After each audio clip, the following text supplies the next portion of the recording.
Hello, happy Friday, and welcome to your Newsmax Daily for April 11th, 2025. 4/11/25 on your monitor or in your journal. The second of 4 Fridays this month, and World Parkinson's Day, created by the World Health Organization in 1997 to bring attention to the chronic neurodegenerative disorder that could strike anyone at any time. April 11th marks the birthday of Dr. Parkinson, for whom the disease was named after.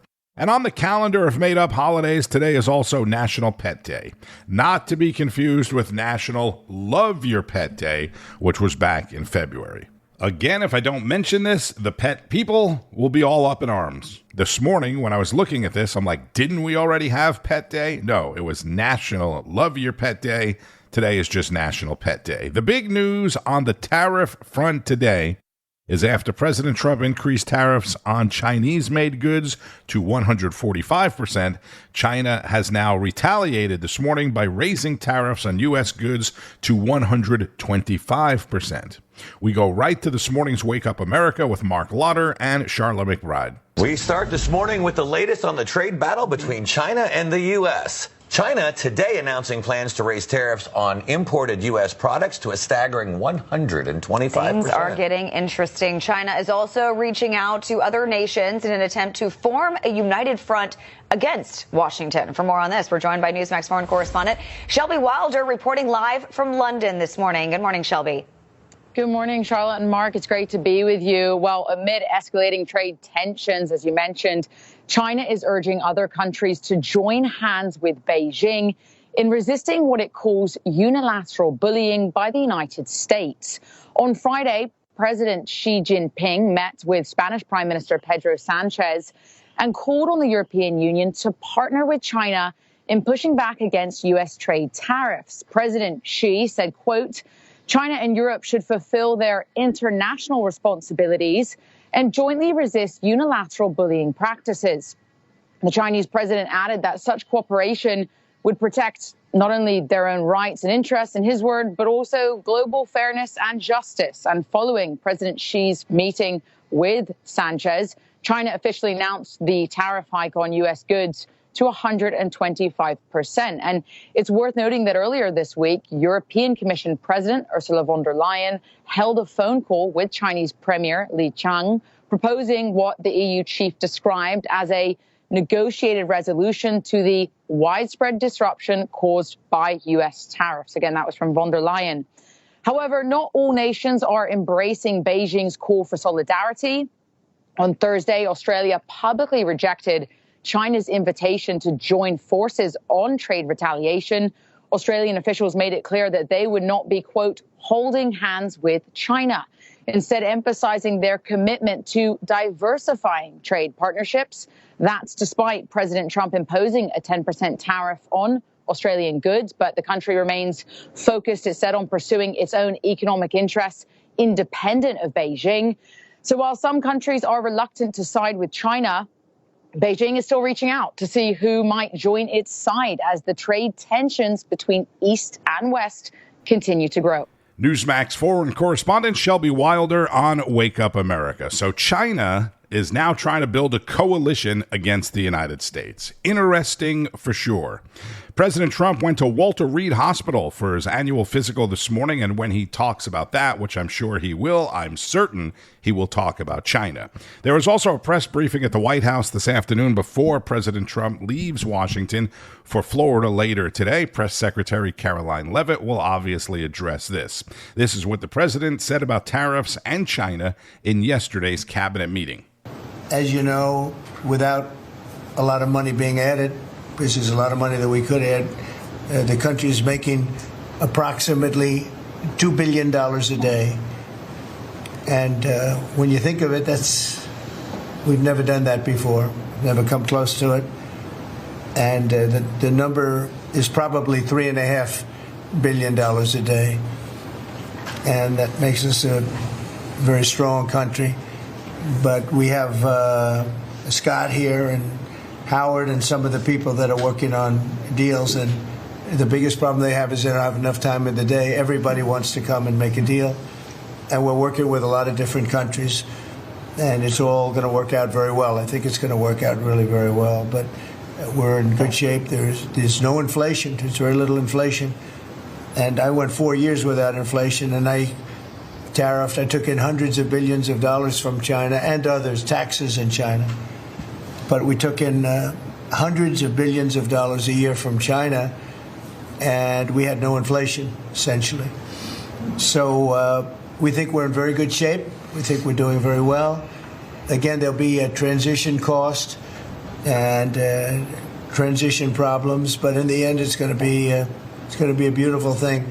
He mentioned the inflation, right, which really went under the radar yesterday because of the tariffs and the markets. But the usually very important and paid attention to consumer price index released yesterday showed core inflation has dropped to its lowest level in 4 years. What happened 4 years ago? President Biden. Under normal circumstances, this would have been big news, right? Inflation down again and typically would have driven the markets higher. Rob Schmidt has a segment coming up on tariffs and what really drove the president to delay the tariffs on Wednesday. But first, more from the cabinet meeting because Health and Human Services Secretary Robert Kennedy Jr. had some big news as well. The autism rates have gone from now most recent numbers we think are going to be about 1 in 31, 1 in 12, so they're going up again from 1 in 10,000 when I was a kid. And we are going, at your direction, we are going to know by September. We've launched a massive testing and research effort that's going to involve hundreds of scientists from around the world, By September, we will know what has caused the autism epidemic, and we'll be able to eliminate those exposures. So big. Think of that. So it was 1 in 10,000 children had autism, and now it's 1 in 31. Not 31,000, 31.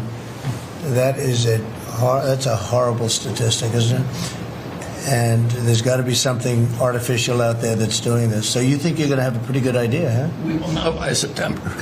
There will be no bigger news conference than that. So that's it. If you can come up with that answer where you stop taking something, you stop eating something, or maybe it's a shot, but something's causing it. It can't be from 10,000 to. Can you imagine that, Marco? That's a big number. Thank you very much. You're doing great. Thank you, Bobby. Hundreds of scientists around the world are working to know by September what is causing the massive increase in autism. As President Trump said, that'll be one of the biggest news conferences ever if and when we get that information. That got a lot of attention last night, internationally as well. And you heard the president reference Secretary of State Marco Rubio. Marco. Well, Mr. President, one of the most important things I believe you'll achieve in your presidency is reordering the world in a proper way. For 31 years, more than 31 years now, multiple administrations have allowed the Chinese to deindustrialize this country, to take away jobs and factories and pillars of our national strength. And what you're doing now, I think, is a great service to our country, but ultimately to the world. And I want to congratulate you and your team that's working on that, because it has extraordinary geopolitical implications, as you see from all of these other countries that are now coming here and wanting to join something that actually makes it's crazy to allow these. I mean, basically, we lived in a world where Chinese companies can do whatever they want in America, but our companies cannot do anything over there unless they allow it. And even then, they steal our stuff and reverse engineer it. So just reordering all of that has dramatic implications on peace and security of the world. So we thank you. An important meeting, thanks to you, is going to happen on Saturday for the first time in a long time. There'll be direct talks between Ambassador Woodcock and a top-level leader in Iran. We hope that'll lead to peace. You've been very clear what Iran is never going to have is a nuclear weapon.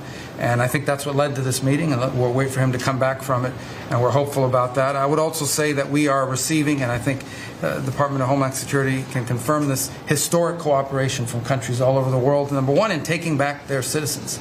Every country in the world has to take back people that are illegally in another country. And we have countries that refuse to do it or will kind of ignore our calls. All of them are doing it. The ones that are not are paying a price. And we've also found cooperation in other countries that are willing to take some of these people, some very dangerous criminals.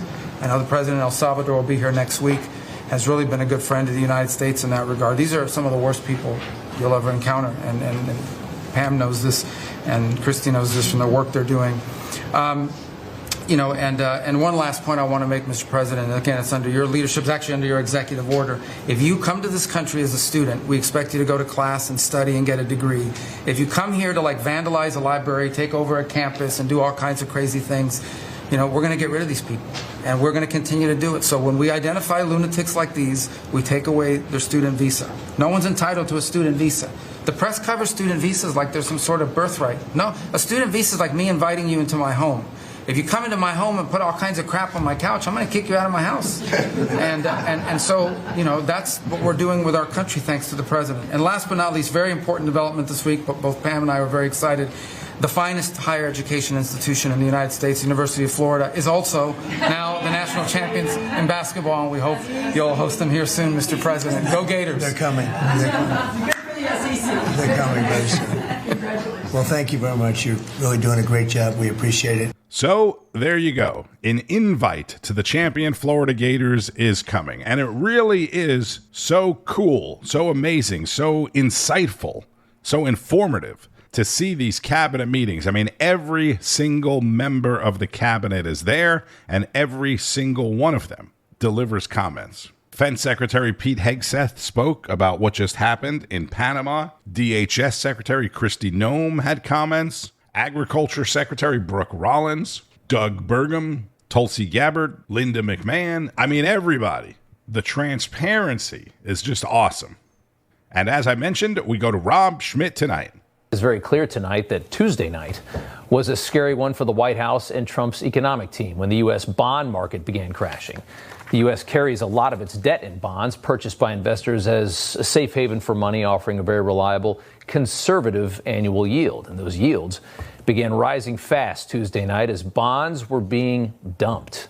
The 10-year yield approached 5% at one point. The White House, fearing an economic meltdown Wednesday morning, Trump and Scott Bessent, the Treasury Secretary, called an audible, a tariff pause for all countries except China, which calmed fears and gave us the largest Dow increase in history, 3,000 points yesterday, right?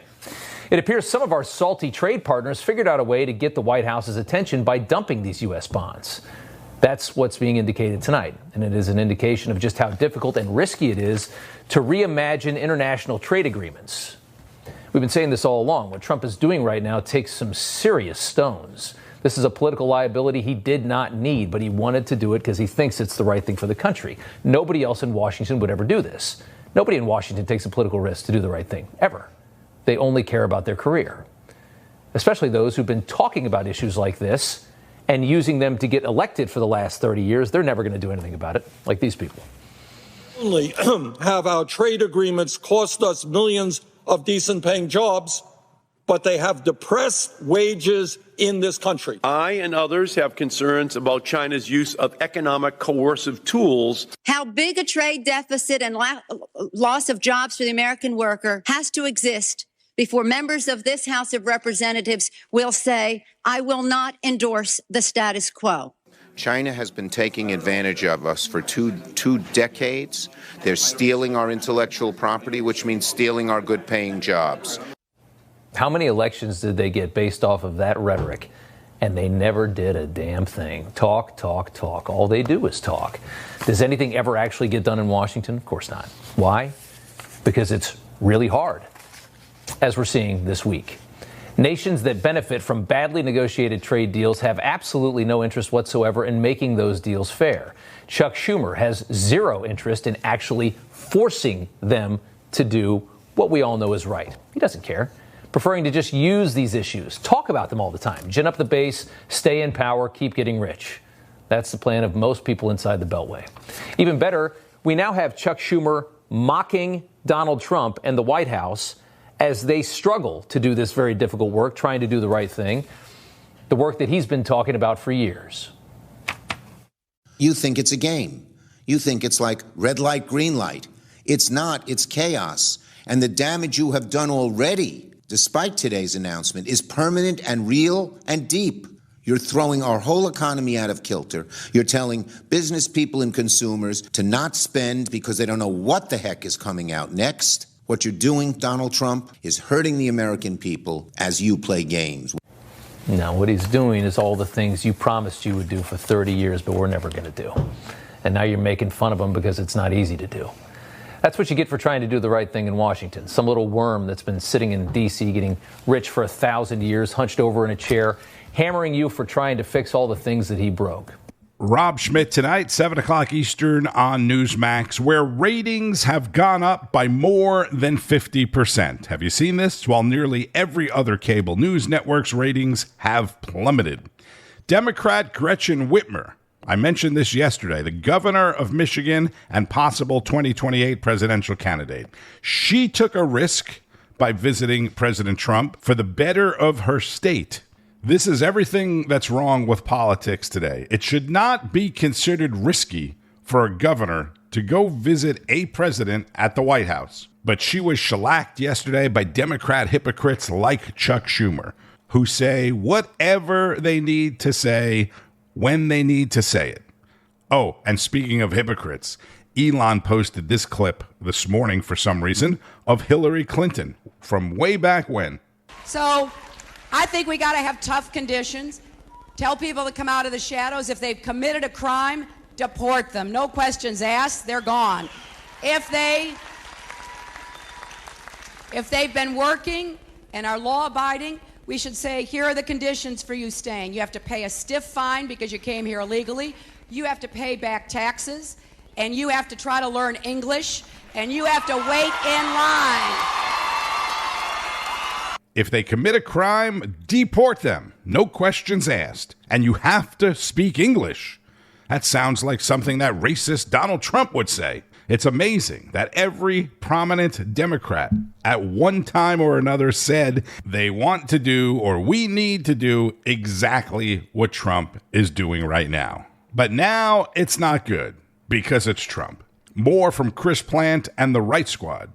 I don't want anybody who crossed over here illegally unvetted. I don't want them in my community. So you call me racist because let me say, the Democratic Party is so far from reality. They go in their gated communities. I don't see any of those people that's advocating to keep these people here. I don't see them in their house and their communities. They don't have them around their children or their husbands, but yet and still they're advocating for us to allow this in our communities around our kids and our families.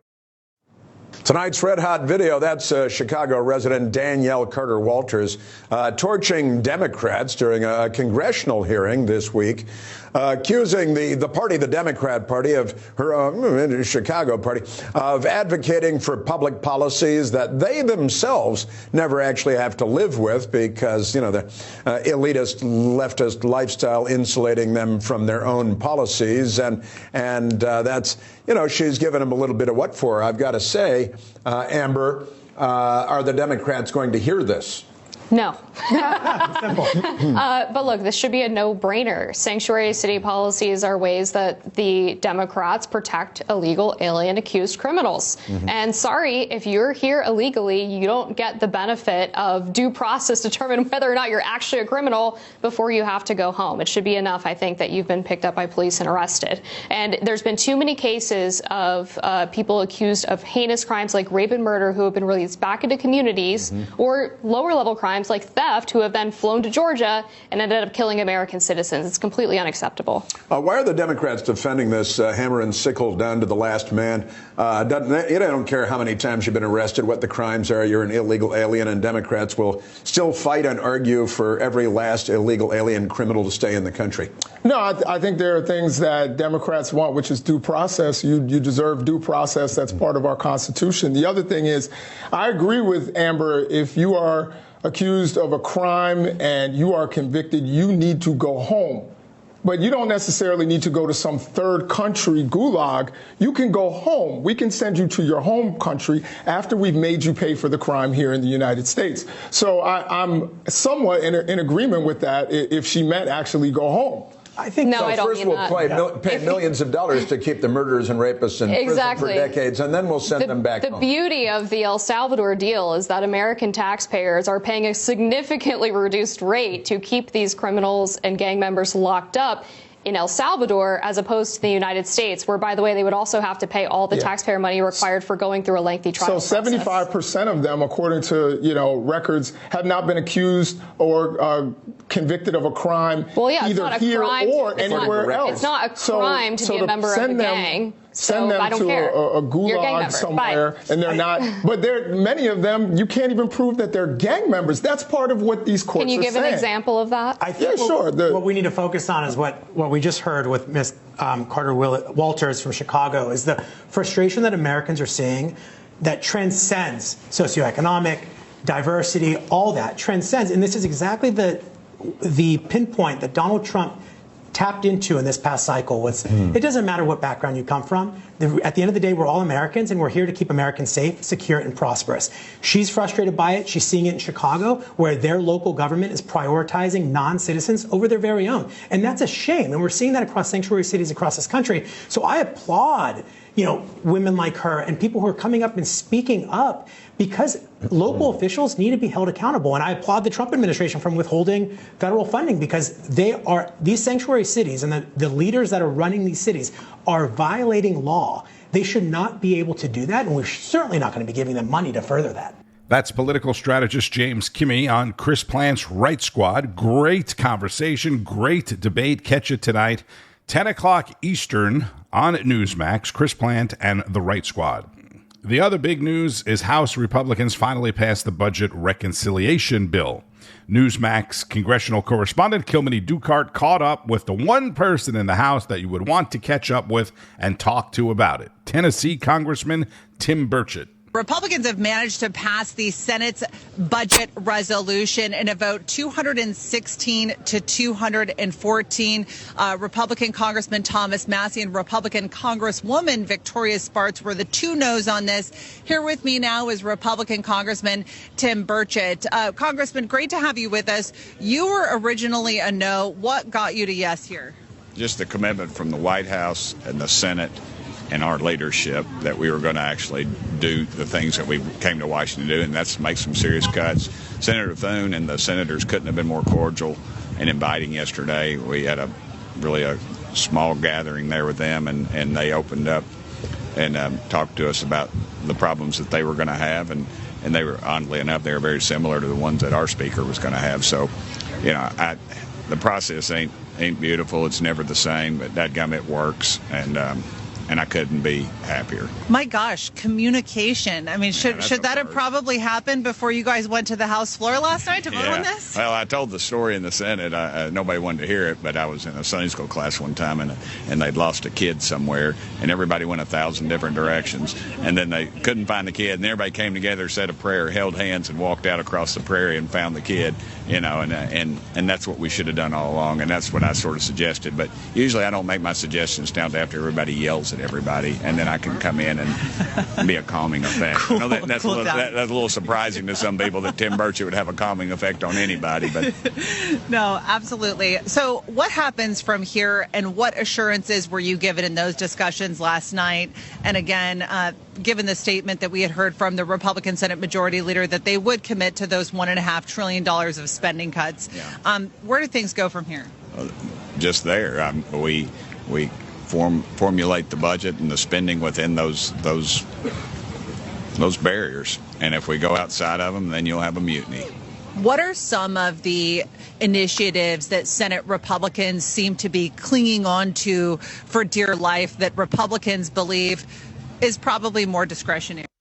Senate has had a history in the past, and just as I've seen, they a little more free with the spending, at least in recent memory. I've been here 7 years, so and then when the Republicans are in charge of the House, it's like I said, it's a good barrier for the taxpayers. So I hope that we can work around those differences. We've seen President Trump getting very involved in these votes, and of course having individual discussions, including with you on other votes. Who kind of gets the credit for this today? I hope the taxpayers do. I hope our grandchildren. I hope this is the start of doing something real in the form of limiting the size of government and our debt. I think there's people up here who'd like to wreck this economy just so they could run Trump out of town. And I think that's a horrible thing to do for our country. Congressman, we appreciate your time. Thank you so much. Always. Appreciate it. Congressman Tim Burchett live on Newsmax with Congressional correspondent Kilmany Dukart. And now they're all leaving town for yet another recess. The Senate is in session today, but then they're out as well for the next 2 weeks. And how about this? The Kennedy Center for the Performing Arts, or the Kennedy Center of the Arts, broke its all-time attendance record. All-time for a public event last week, when more than 11,000 people attended the Earth to Space fireworks show, according to the Daily Caller. This comes as Democrats and all other Trump haters are furious about President Trump taking over the entertainment facility and doing away with politically charged events. On Wall Street, stocks have been all over the place this morning. The futures were slightly green to very green to red. The market opened slightly lower. Right now, they're higher. We'll see what happens throughout the course of the day. J.P. Morgan Chase, the largest U.S. bank in terms of assets, reported earnings of $5.07 a share on revenue of $46 billion. 3 months, $46 billion. Wall Street analysts expected J.P. Morgan to earn $4.61 a share, so they were way ahead of that, and revenue of $44.1 billion. Again, they had revenue of $46 billion. Just another $5 billion extra. Italian fashion house Prada has agreed to buy Versace Group for $1.4 billion.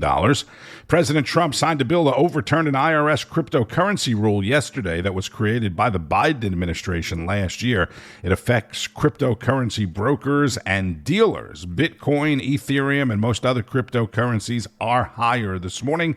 At the time of recording, Bitcoin was just over $82,000. And last but not least, we'll be learning more today about yesterday's deadly helicopter crash in New York. 6 people were killed when a tourist helicopter crashed into the Hudson River. The tourists on board were from Spain.